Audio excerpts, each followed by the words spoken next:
একটা বিয়ে বাড়িতে ওই ফার্স্ট টাইম একটা আদিবাসী মানে বিয়ে বাড়িতে গেছে, আগে কখনো যায়নি। তো চলো দেখি কেমন হয় ওদের বিয়েটা, চলো তোমাদেরকেও দেখাবো।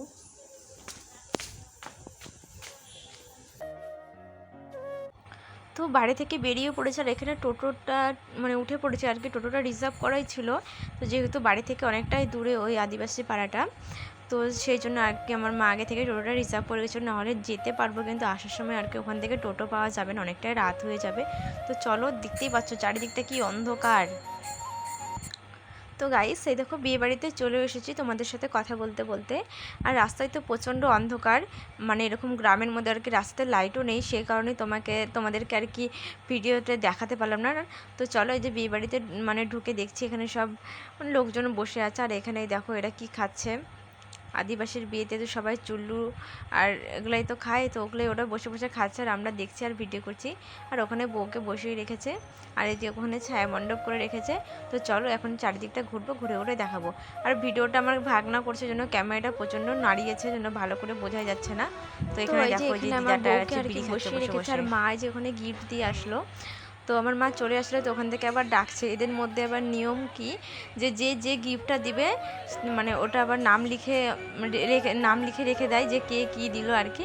তো ওই যখন আমার মা আবার পরে যে আমার বাবার নামটা বলে আসলো। তো এরকম রিচুয়ালস আর কি আমাদের মধ্যে নেই, তো ওদের মধ্যে আছে, সে কারণে আর কি ওরকম গিফট টিপ দিয়ে যে এখানে খেতে চলে এসেছি। তো খেয়ে দিয়ে চলো এখন ওদের না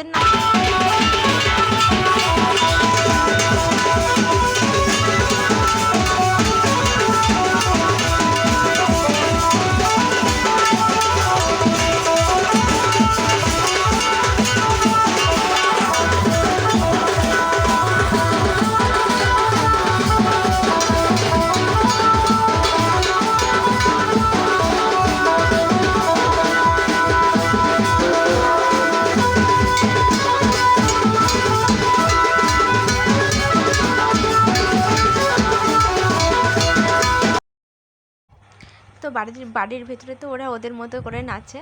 আর এখানে হচ্ছে ডিজে লাগিয়েছে বাইরের দিকটা, তো এখানে সবাই যে ডিজেতে ডান্স করছে।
তো চলো ভিডিওটা আজকে এখানে শেষ করি। তো যাওয়ার সময় যে এক গ্লাস চুল্লু খেয়ে নিলাম আমিও।